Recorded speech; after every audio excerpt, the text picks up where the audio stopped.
Hello, everybody. Welcome back to a new movie review, and today we are going to be talking about one of Disney's shortest but most cutest films, Dumbo.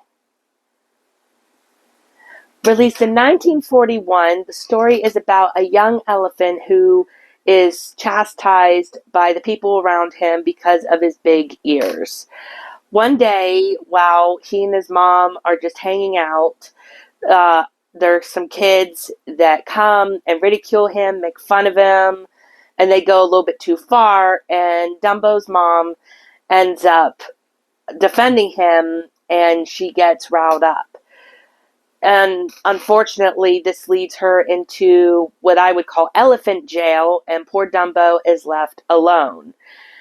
Luckily, he meets a sweet mouse, Timothy Q, who helps him with his quote-unquote career, but then ends up helping him be reunited with his mom. So this was one film that I had not grown up with, believe it or not. I actually picked this movie up by chance at my local Kmart before they closed, and they had a movie selection, and Dumbo happened to be there. I think I maybe paid like $5 for it or something. And I thought, you know what, I'll give this movie a chance. This isn't the first movie I would end up doing that with, but this was one of them. So I brought it home, watched it, and fell in love with it. I absolutely love this movie. It is so tender, so sweet. I know that many people do not like this one because it's too sad. I do understand that. But to me, there's a lot to enjoy from this movie, and I really do love it. Ironically, it has never made me cry as of yet, but I do really love this film. Let's start with the characters, shall we?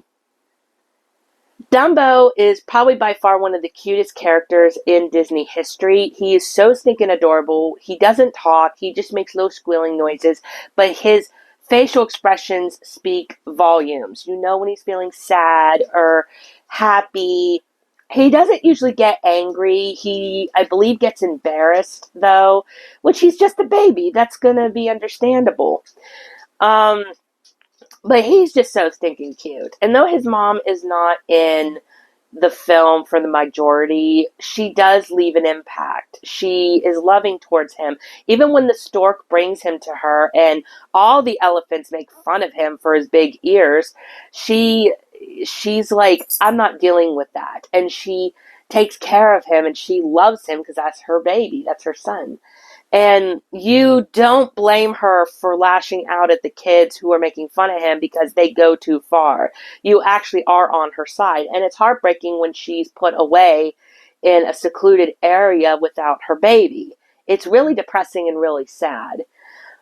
Um, Timothy Q. Mouse, like I stated in my Pinocchio review, Timothy Q. Mouse is one of my all-time favorite sidekicks from Disney. He is so cute, but not only cute, he is there for Dumbo. The first time we see him, he's witnessing and listening to these elephants just gossip about Dumbo because they got nothing else better to do.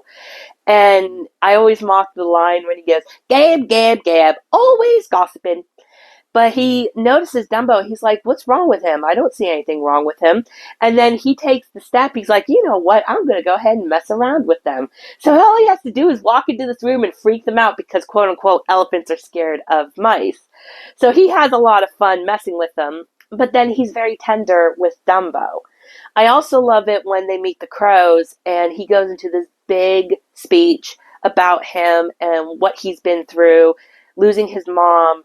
And all the crows that were picking on them become very sad and very sympathetic towards them because in a way they too are outcasts and looking at this mice defend this little elephant who is of his own kind an outcast, and they end up helping him. And to me, that's what makes Timothy Q. Mouse amazing, is because he sticks up for Dumbo. He's there for him every step of the way, whether it's positive or negative. He's always there. That's a true friend, in my opinion. And I just absolutely adore this character. Not so much that it's a character, but I also want to bring up the fact that one of the storks that brings Dumbo is actually played by none other than Sterling Holloway, who ended up voicing many voices for Disney, including Caw the Snake and the most lovable Winnie the Pooh. He would also voice a stork in a Disney short, Lion the Leo the Sheepish Lion, I believe it's what it's called. It's a Disney short from the 40s. So that's cool. So a little bit of trivia for you there. Now, as simple as this movie is, I do want to talk about the music a little bit. This one is another one I actually go back to. I love the score to this movie, but I love the music more or less. I love Baby Mine and When I See an Elephant Fly and Pink Elephants on Parade. That thing is so weird, but the song is just so catchy. I end up listening to it a good deal. So I also like the beginning song, Look Out for Mr. Stork. It's really cute. So I personally like the music to this movie, as simple as it is. And speaking of simple, let's talk about the animation.